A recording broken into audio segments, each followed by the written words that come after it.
सत साहेब पवन भगत जी, मैं दिल्ली से भीमदास बोल रहा हूँ।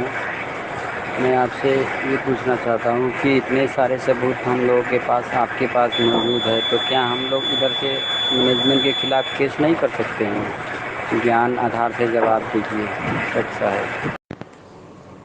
सत्साई भगत जी, अपने पूज्य गुरुदेव जी के पास में गीता, वेद, कुरान, पुराण, बाइबल, गुरु ग्रंथ साहिब, 6 शास्त्र, 18 पुराण, कितने सबूत हैं कि परमात्मा कौन है। और ये जितने भी नकली संत महंत हैं ये दुनिया को भ्रमित कर रहे हैं, उनका जीवन नरक बना रहे हैं, ब्रह्मा विष्णु महेश देवी देवताओं की पूजा करवा रहे हैं। जबकि गुरु जी के पास तो सारे सबूत हैं कि ब्रह्मा विष्णु महेश देवी देवता परमात्मा नहीं है, इनकी भक्ति से मोक्ष नहीं हो सकता। और असली परमात्मा कौन है उसका भी सबूत है गुरु जी के पास। तो गुरु जी ने क्या कभी इन नकली संतों के ऊपर कोई मुकदमा किया या कभी कोर्ट में गए कि भाई ये लोग जो हैं मानव समाज का जीवन बर्बाद कर रहे हैं, लोगों से पैसा खा रहे हैं, वसूल रहे हैं, धर्म के नाम पे उल्टी साधना करवा रहे हैं? क्या कभी कोर्ट में गए गुरुजी? जबकि गुरुजी के पास तो सारे सबूत हैं। तो भगत जी, ठीक इसी प्रकार ये ज्ञान की लड़ाई है। ये लड़ाई केस और मुकदमों की नहीं है।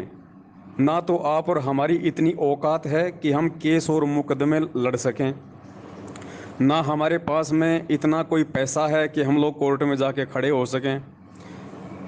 और कोर्ट में जाके खड़े हो गए तो ये मैनेजमेंट के गुंडे ले लेके लठ वहाँ पे गाड़ियाँ भर भर के आ जाएंगे। तुम कितनी बार तारीखों पे जाओगे? दूसरी बात, पीछे से हमारी आर्थिक स्थिति ऐसी नहीं है, हम लोग अगर धंधा नहीं करेंगे तो खाएंगे क्या? रोज़ाना कोर्टों के चक्कर काटते रहेंगे तो पीछे से बाल बच्चे क्या खाएंगे? तो भगत जी, ये अध्यात्म है और ये ज्ञान की लड़ाई है। इसको अंततः हमने ज्ञान से ही जीतना पड़ेगा। हम हारें या जीतें, हमें इसके परिणाम की भी कोई चिंता नहीं होनी चाहिए।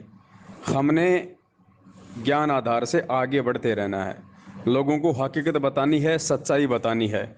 जिसकी समझ में आएगी वो ज्ञान आधार से जुड़ जाएगा, वो जो गलत लोग हैं, जो गलत साधना है उसको छोड़ देगा, और जिसने मरना है वो मरता रहेगा। यहाँ कोई किसी का ठेका नहीं है भगत जी।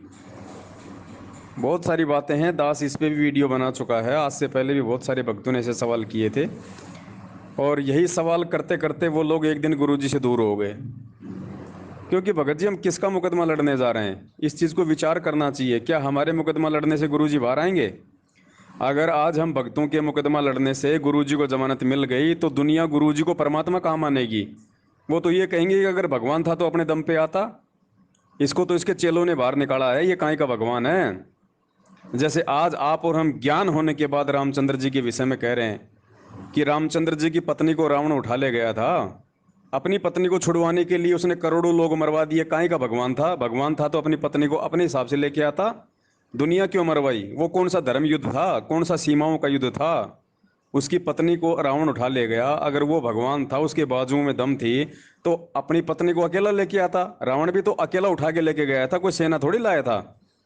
तो कल को गुरु जी के खिलाफ भी पूरी दुनिया यही बातें बोलेंगी कि यदि संत रामपाल जी भगवान थे, परमात्मा थे, हैं, तो अपने आप आते ना जेल से। उनके चेलों ने जमानत करवाई तब जेल से बाहर निकल पाया। काहे का भगवान है? तो भगत जी, हमने हर चीज़ को सोचना समझना पड़ेगा। परमात्मा तो अपने हिसाब से सारे काम करेगा, लेकिन हम जो है अपने कर्म खराब कर लेंगे इस तरह के गलत कदम उठा के। तो हमने परमेश्वर को परमेश्वर मान के चलना भाई। गुरु जी तो खुद अपनी वाणी में कहते हैं, भाई कर ले मुकदमा, भाई भाई कर ले गुरु वकील, मुकदमा भारी है। हमारा खुद का केस तो धर्मराज के दरबार में लंबित पड़ा है, और हमारा वकील हमारा गुरु बन के धर्मराज से हमारी जमानत करवाएगा, सतलोक ले जाएगा। हम किसकी जमानत करवाएंगे यहाँ पे? तो ये आज परमात्मा क्यों बैठे हैं, अब इसके रीजन बताने के लिए तो हम लाइव आते हैं कि भैया ये संगत का परमात्मा ज्ञान योग खोलना चाहते हैं, संगत को परमात्मा ज्ञान आधार से सद्बुद्धि देना चाहते हैं। अगर कोई लेना चाहे तो मैनेजमेंट से पीछे हटो, गुरु जी के परिवार वालों से पीछे हटो, ज्ञान आधार से जुड़ो, गुरु को परमात्मा मानो, अपनी भक्ति करो, संसार से विरक्त हो। बस सीधी सी बात गुरु जी समझाना चाहते हैं बरवाला कांड के माध्यम से। अब यदि हम ठेकेदार बन गए गुरु जी को बाहर निकालने के, तो भगत जी फिर हम कभी जिंदगी में बाहर नहीं निकल पाएंगे, क्योंकि फिर हम गुरु को मानुस मान लेंगे। ऐसी हरकत करने वाला आदमी फिर गुरु जी को मानुस समझेगा, और फिर कहते हैं गुरु मानुस कर जानते वो नर कहीं अंध होवे, दुखी संसार में फिर आ गए यम के फंद। तो हम उड़जते ही चले जाएंगे। अगर हमने गुरु जी को अपने जैसा मान लिया या अपने जैसा ना मान के हमने ऐसी कोई उल्टी हरकत भी कर दी, गुरु जी के मुकदमे लड़ने की, गुरु जी को बाहर निकलवाने की, गुरु जी की जमानत करवाने की, भगत जी हम अपने जीवन को सत्यानाश कर लेंगे, जैसे मैनेजमेंट अपने जीवन को बर्बाद कर चुका है।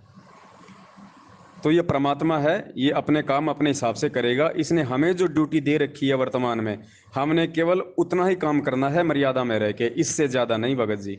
बाकी काम परमात्मा का है। सत साहेब, जय हो बंदी छोड़ के।